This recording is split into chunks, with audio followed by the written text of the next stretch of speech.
So I had a different episode planned for today originally. We were going to do a deep dive on some malware that I found interesting and the people behind it. But this weekend, I read something that kind of hurt. I opened up Recorded Future's news site, The Record, and I read the following, which is taken directly from the article. Quote, Defense Secretary Pete Hegseth last week ordered US Cyber Command to stand down from all planning against Russia, including offensive digital actions, according to 3 people familiar with the matter. While the full scope of Hegseth's directive to the command remains unclear, it's more evidence of the White House's efforts to normalize ties with Moscow after the US and international allies worked to isolate the Kremlin over its 2022 invasion of Ukraine. The sources said Cyber Command itself has begun compiling a risk assessment for Hegseth, a report that acknowledges the organization received his order, lists what ongoing actions or missions were halted as a result of the decision, and details what potential threats still emanate from Russia. And then, that same day, at The Guardian, I read this. Quote, a recent memo at the Cybersecurity and Infrastructure Security Agency set out new priorities for the agency, which is a part of the Department of Homeland Security and monitors cyber threats against U.S. critical infrastructure. The new directive set out priorities that included China and protecting local systems. It did not mention Russia. A person familiar with the matter, who spoke to The Guardian on the condition of anonymity, said analysts at the agency were verbally informed that they were not to follow or report on Russian threats, even though this had previously been a main focus for the agency. The person said work that was being done on something Russia-related was in effect nixed. I'm John Cordes, and this week I want to ask a question that appears to have already been answered without input from industry experts. Is Russia really that big of a threat from a cyber perspective?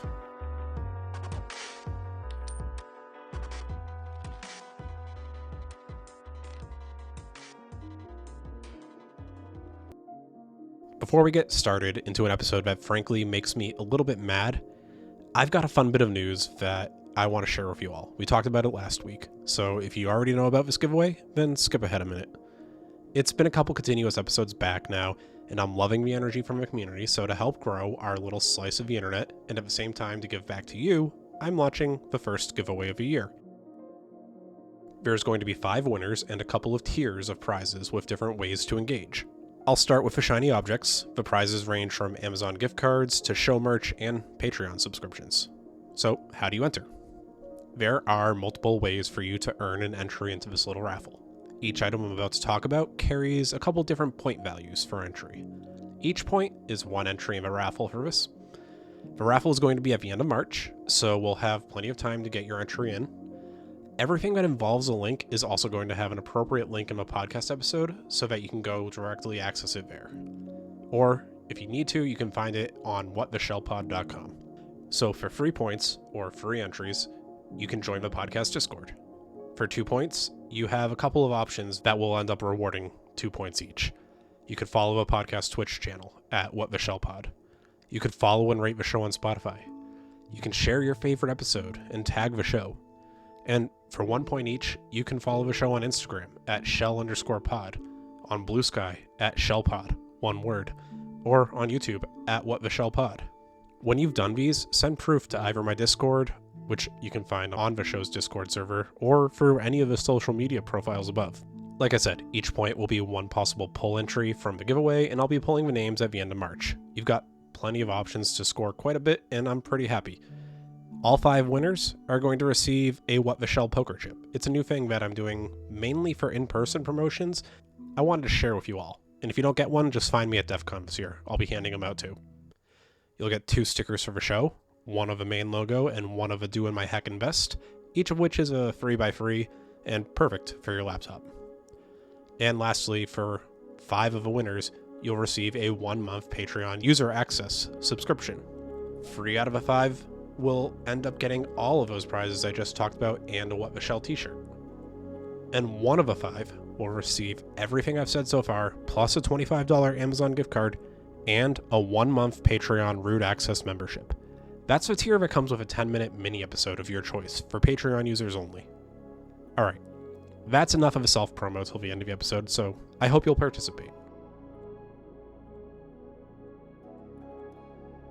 So as we start to consider Russia in terms of a cyber threat, I think it's worth first explaining a bit about what the news I read actually means. Because even I like to partake in a little bit of sensationalism, and I want to take a second to step back and say that no, we're not stopping all cyber activity related to Russia, but that doesn't mean we're not opening a big hole in our security. Let's start with US Cyber Command.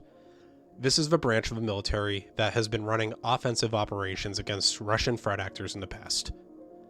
That's not all they do, but that's kind of what we're focusing on right now. The Cyber Command structure is made up of component commands from each of the branches of the military plus a civilian component. Overall, it contains 13 national mission teams to defend against broad cyber attacks. It contains 68 cyber protection teams to defend priority DoD networks and systems against priority threats.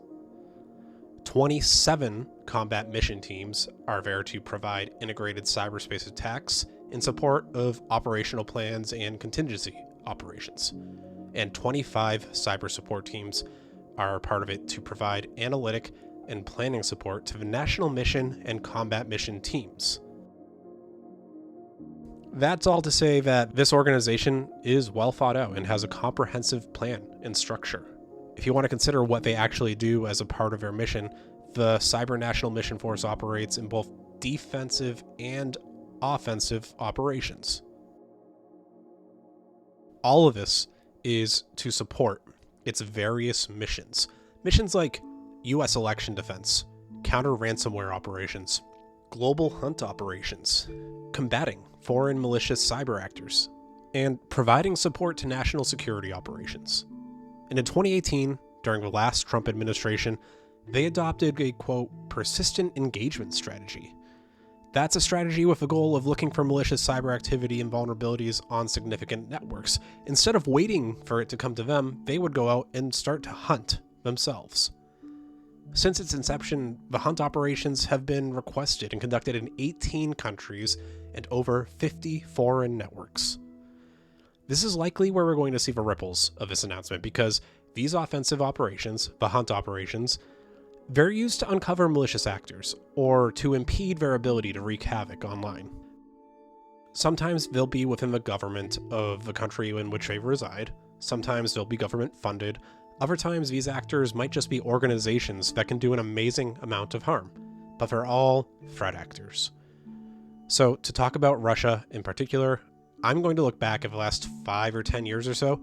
We'll keep it to relatively recent history. I'm going to briefly discuss 6 unique groups, 3 APTs and 3 ransomware gangs.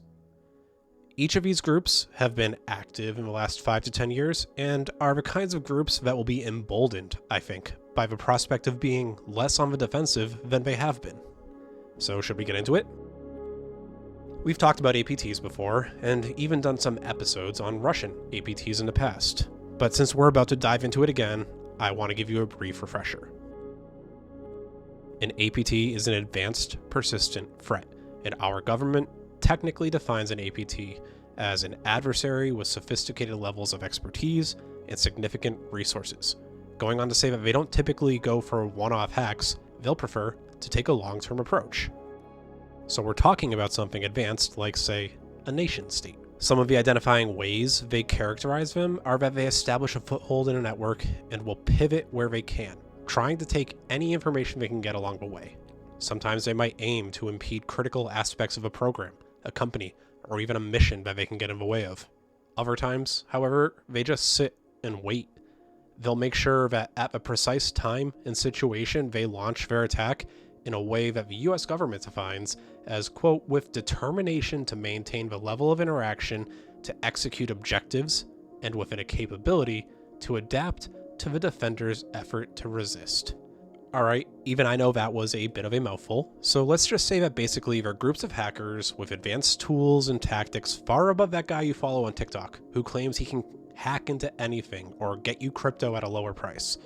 They'll spend millions of dollars on the dark web to buy exploits and then use them before anyone else even knows they exist. And in some cases, well, many cases, These tools and dollars might come from a government of a country that they operate out of. So how do we differentiate them? Well, think of every bad guy on a TV show that you've seen.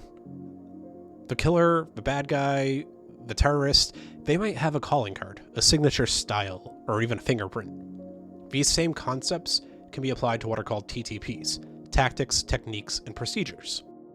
Each hack can be broken down into the tactics, which might be how an APT would behave at the top level. Like, how do they do their recon and initial access methods?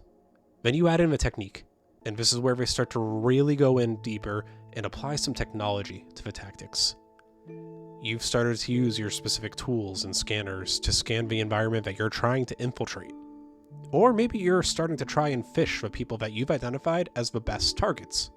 Then there's the procedure, how the final product is accomplished. This is where things would get really technical. Did they use some stolen account credentials to start making fake transactions in the event of compromising something like a bank? Or do they use it to create a method to obtain persistent access so they don't ever actually lose the connection to the network? All of these TTPs can be thought of as pieces of a fingerprint or parts of a signature for a threat. Since it takes a lot of work to hack major organizations like this, things sometimes tend to get reused, and it gives the attacker a bit of a playbook that they can run through. But it also allows us, as defenders, to recognize these patterns and act accordingly. The MITRE ATT&CK framework offers a very comprehensive list of how these TTPs can be mapped to certain groups and how they can be used in conjunction to get deeper into your network. I highly suggest you review them just because they're interesting, I think. And in terms of that calling card thing, well, sometimes they'll just straight up tell you who they are in the process of the hacks, especially if they're trying to extort you for money, because the more they can scare you with a name, the more it means you might actually comply with them. And then with those names comes a certain amount of power. Some parts of the industry establish these names based on their own findings, and you'll often see stuff where maybe one particular APT has multiple names. Let's start with one that's a bit familiar to the podcast, Fancy Bear. Fancy Bear is a prominent APT that has links to the Russian General Intelligence Unit. Fancy Bear has a habit of focusing mainly on less disruptive cyber attacks. That's not to say they aren't a major impact, it's just less likely that the systems would be going offline during their attacks.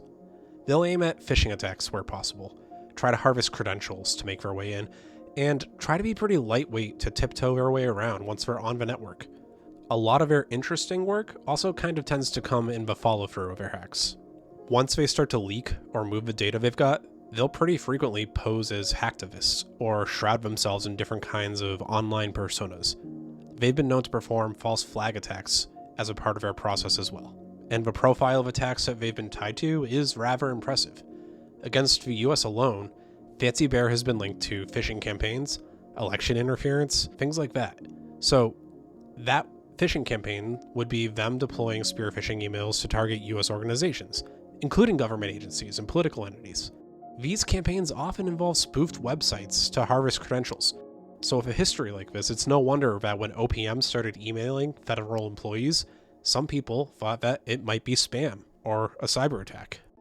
For the election interference piece, the group has been associated with attempts to influence US elections, including targeting political organizations and leaking that kind of stolen data. We talked about this a bit more at length in the Fancy Bear episode, but they have previously been heavily involved in attempting to undermine or manipulate the process of democracy in the United States. This is through things like hacking voter systems, bots that attempt to change public opinions and public discourse, or even going as far as political manipulation. And with CISA recently losing its efforts tied to election interference, I would expect that this could ramp up in the future. It's going to be very interesting to see what the 2026 election cycle looks like, and I use that word interesting because I think the alternative is a little more scary to me. And that's all to say that Fancy Bear's activity often align with the strategic interests of a Russian government, making them a powerful, persistent threat. Now I want to move on to another bear. This time we'll tone down the elegance and move to comfort, because we're transitioning from Fancy Bear to Cozy Bear, also known as APT-29. Cozy Bear is an APT that came into the spotlight in the late 2000s and early 2010s. Threat intelligence profiles believe that Cozy Bear is affiliated directly to the Russian SVR, that's their Foreign Intelligence Service, which was established after the dissolution of the Soviet Union. And while many tend to conflate the two bears, the TTPs of Cozy Bear are markedly different than that of Fancy Bear. But to get an idea of how serious the impact of Cozy Bear has been, I want to take you back to 2020 for a minute. When COVID was at its height in 2020, Cozy Bear targeted organizations that were undertaking COVID-19 vaccine efforts in the United States, in the UK, and in Canada. The primary goal here wasn't so much a disruption of availability for vaccine production as it was about abusing the confidentiality and secrets tied in that vaccine production process. They were looking to steal information on vaccine formulations, clinical trial data, and supply chain logistics for Russia's own domestic vaccine production. In a threat assessment by Picus Security, they said that, quote, the scale and urgency of the attack showed that Cozy Bear can pivot quickly in response to global events and prioritize operations that align with the strategic needs of the Russian state. But that wasn't the only major undertaking from that bear in 2020. I think many cyber operators, myself included, remember that year for the impact of the SolarWinds breach. In this attack, which was massive enough to warrant another full episode of coverage, the threat group was able to infiltrate SolarWinds and insert malicious code named Sunburst into updates of the SolarWind Orion network management software. Widely used is an understatement for this tool. SolarWinds was used by critical infrastructure entities, financial powerhouses, healthcare groups, and yes, even US federal agencies. The amount of data that could have been lost, the disruption caused by this intrusion, it still has ripples to this day.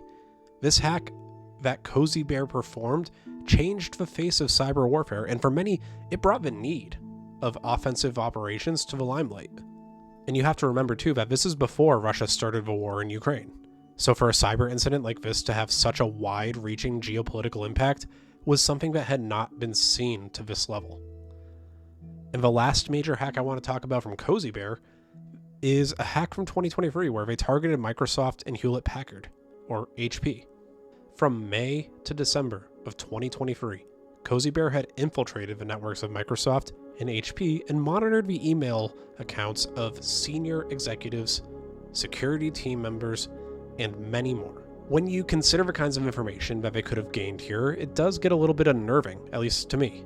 If they were monitoring security teams for a hardware vendor and for a vendor of arguably the most prolific operating system in the world, they could have been privy to the kinds of security updates that were coming before they were directly released.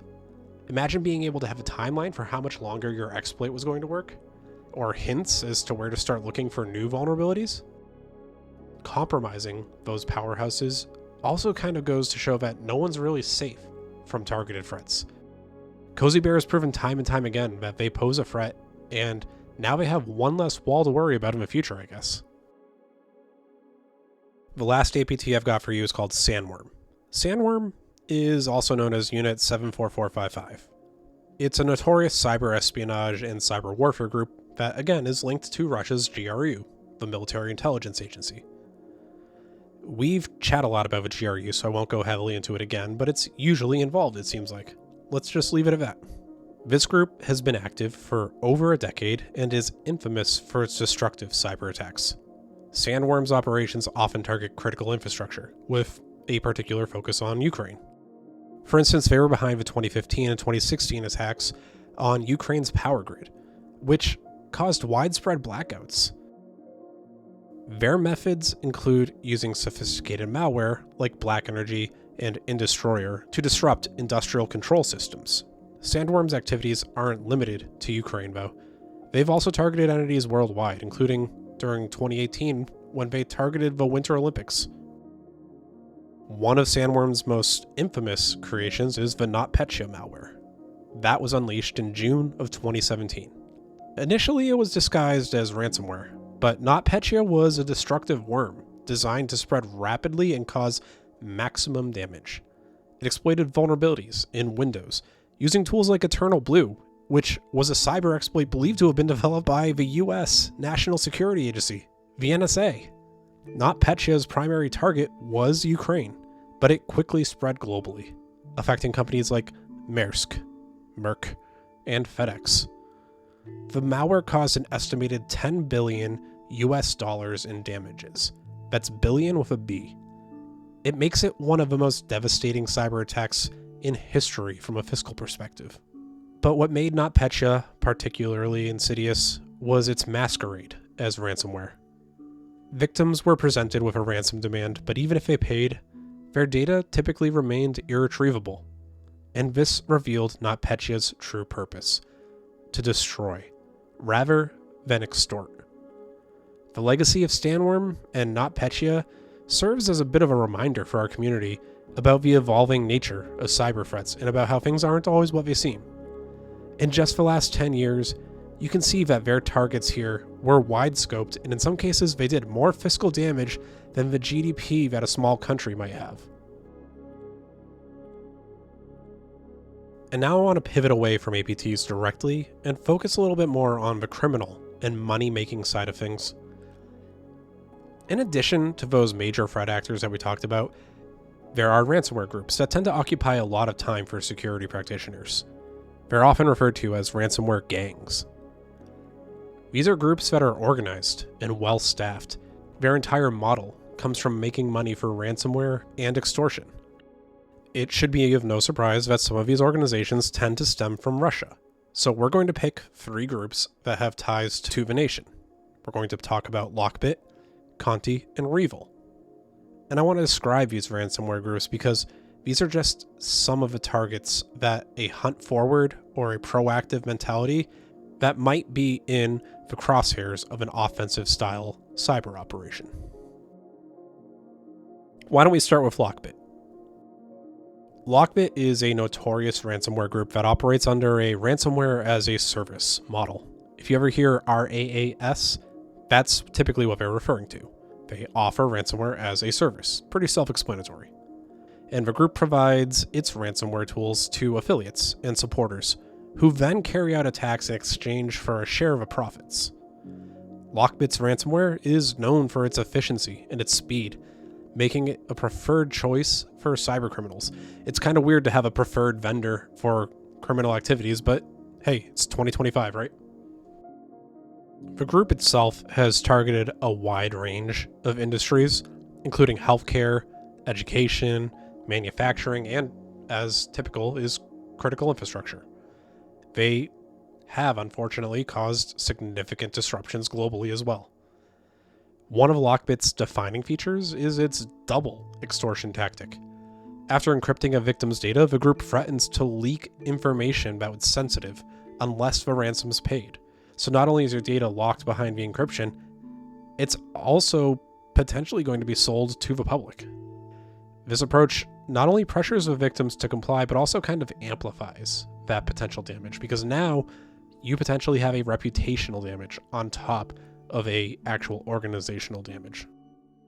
And when you look at ransomware activity over the last 5 years, Lockbit is consistently in the most active ransomware groups worldwide, responsible for a significant portion of all ransomware incidents. Lockbit's organizations and their operations, they're highly organized, resembling more of a business than some kind of mafia. They recruit affiliates, collaborate with other cybercriminal groups, and even offer technical support to their partners. I'm sitting here thinking about what that Jira board must look like for them.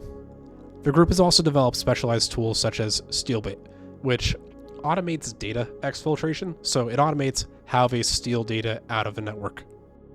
Their adaptability and innovation have made them a persistent threat in the cyber landscape. We've talked a little bit about them in the past, and about how they even have their own versions of help desks, so that they can ensure that you pay correctly and get your data decrypted, because they want to make sure people will keep paying. And despite efforts by law enforcement to disrupt their activities, Lockbit continues to evolve and pose challenges to organizations worldwide. Ransomware gangs are often the target of offensive operations, because inherently their tactics with ransomware tend to cause service disruption and have fiscal impacts. And who might some of your targets have been? Lockbit has impacted several high-profile organizations across a variety of sectors, but some notable examples include organizations from across the globe. The Royal Mail in the United Kingdom in early 2023. They were targeted, and it ended up disrupting international mail services while they demanded their ransom. Accenture, that's the global consulting firm. They were attacked in 2021, and Lockbit claimed to have stolen plenty of sensitive data. Bangkok Airways, also in 2021, that airline suffered a data breach with Lockbit leaking customer information. And lastly, Meridian Health Services, which was a US-based healthcare provider that was targeted, and it compromised a lot of sensitive patient data. Imagine wanting to let the leash looser on groups like this. Now I want to talk about Conti ransomware.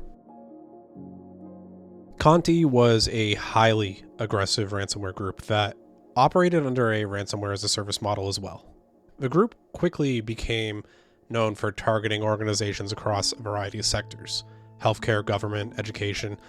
Conti ransomware was known for its speed and its efficiency.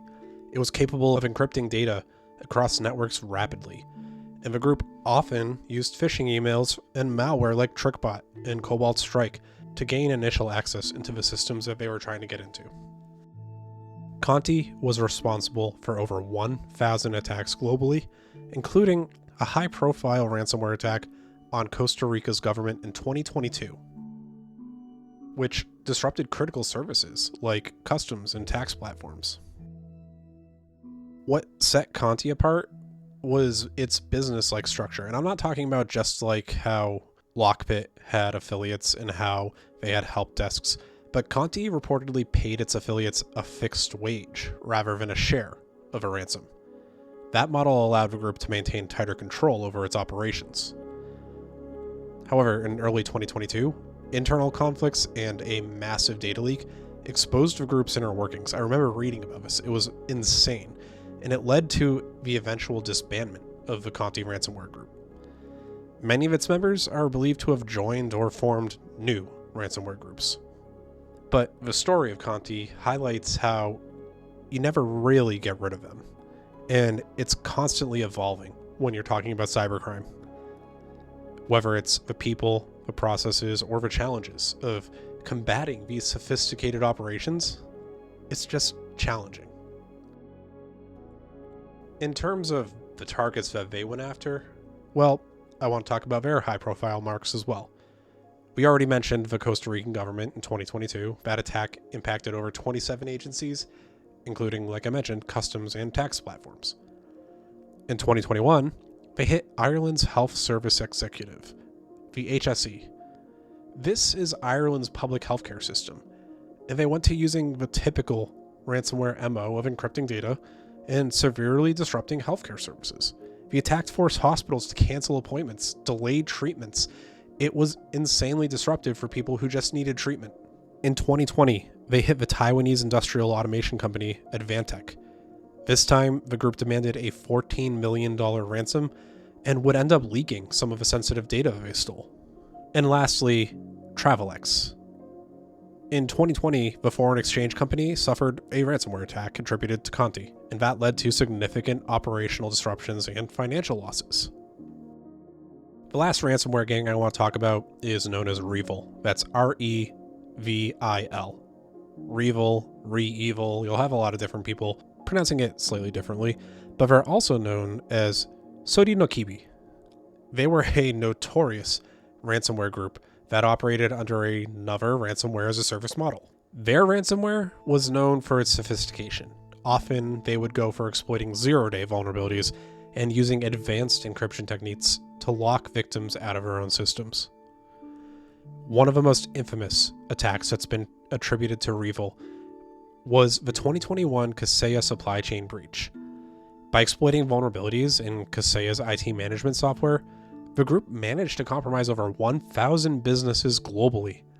This attack drew widespread attention and even prompted discussions between US President Joe Biden and Russian President Vladimir Putin about ransomware activities originating from Russia. REvil was also known for its double extortion tactics, just like VF2. After encrypting the data, just like VF2 groups, they would try to extort you for money or risk putting it on the internet and selling it. And they were notorious for their high-profile targets, including JBS Foods and Acer. In January of 2022, REvil's operations were disrupted following a multinational law enforcement effort. Several members were arrested, and their infrastructure was dismantled. However, the group's legacy does, again, serve as a bit of a reminder that the threat of ransomware never leaves. They just keep moving from group to group, from platform to platform. And when we look at what they left in their wake, when we look at those victims, in the case of Acer in 2021, that's when REvil demanded a record-breaking $50 million ransom from the tech giant. It marked one of the largest ransom demands in history. JBS Foods, in May of the same year, the world's largest meat supplier, they paid $11 million in ransom after REvil's attack disrupted their operations in the US, Australia, and Canada. And Kaseya in 2021. We talked about how they exploited vulnerabilities in the IT management software, but it affected thousands of businesses, and it was on the level of SolarWinds, if not greater, in terms of being a devastating supply chain attack. Make no mistake, there are more APTs and more groups that I could profile here. I had to narrow down the list so that I didn't end up spending an hour boring you with highlight reels for Russia's greatest hits. But why am I bringing this all to you? I wanted to demonstrate why those articles at the top of the show were impacting to me. The idea that Russia somehow is less of a concern now than they were in the last administration is patently false. Ceasing operations, even just offensive operations like this, opens a door. It's not a guarantee that we'd be letting them in, but it's like removing one of the many fences that protect a metaphorical property.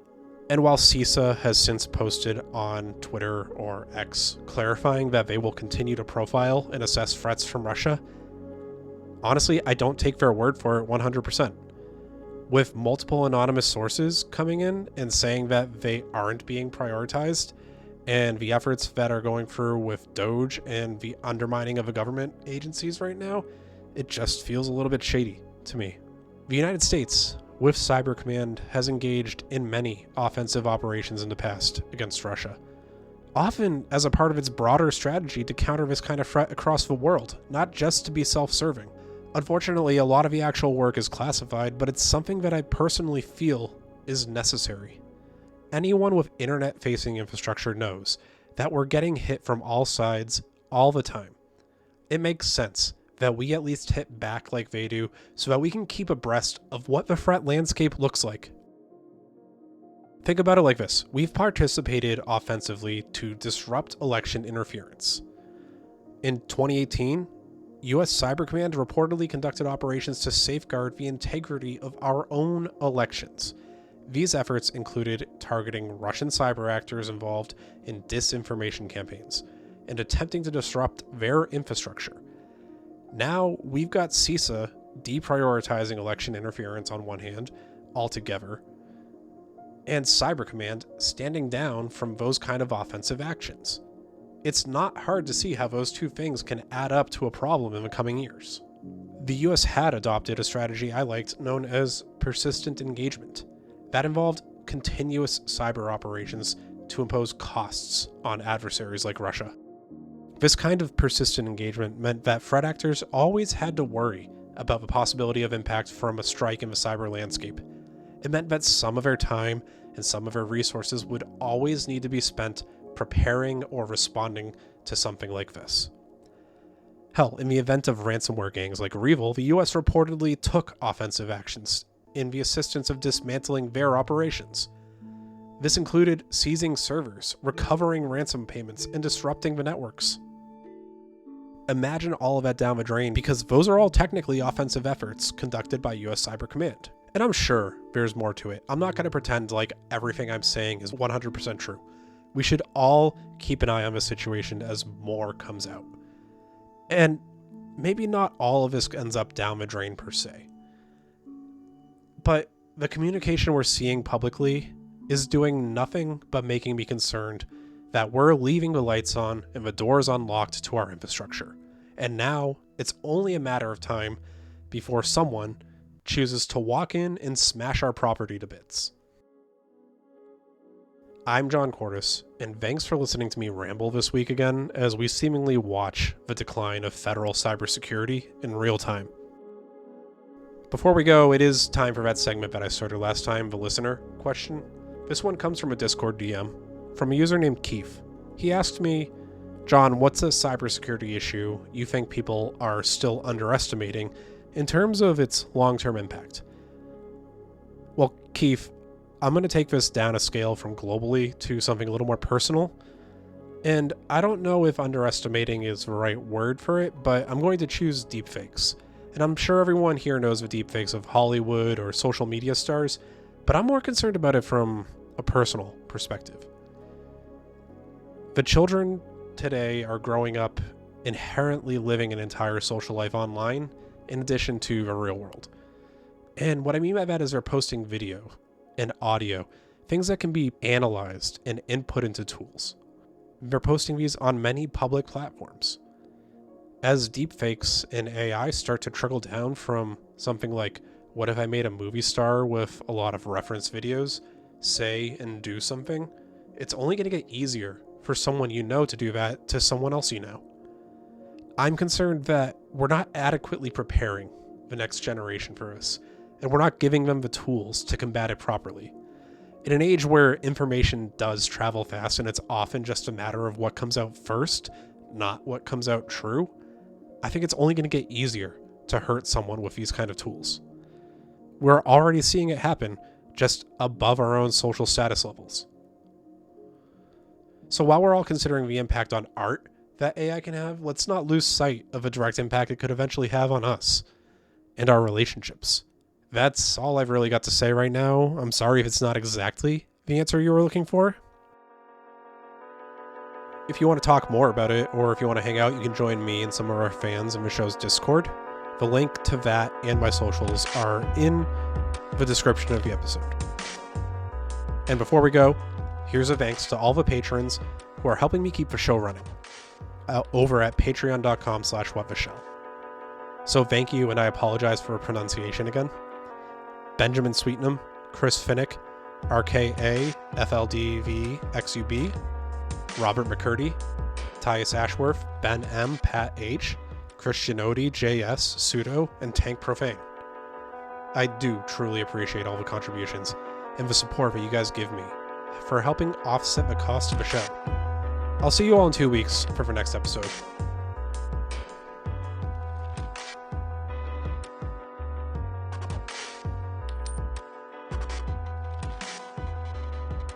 Music for What the Shell is sourced thanks to a combination of tracks provided by a performer named Stahl and content from Adobe Music Catalog, including tracks titled Live Another Day, Deterioration, and Augury.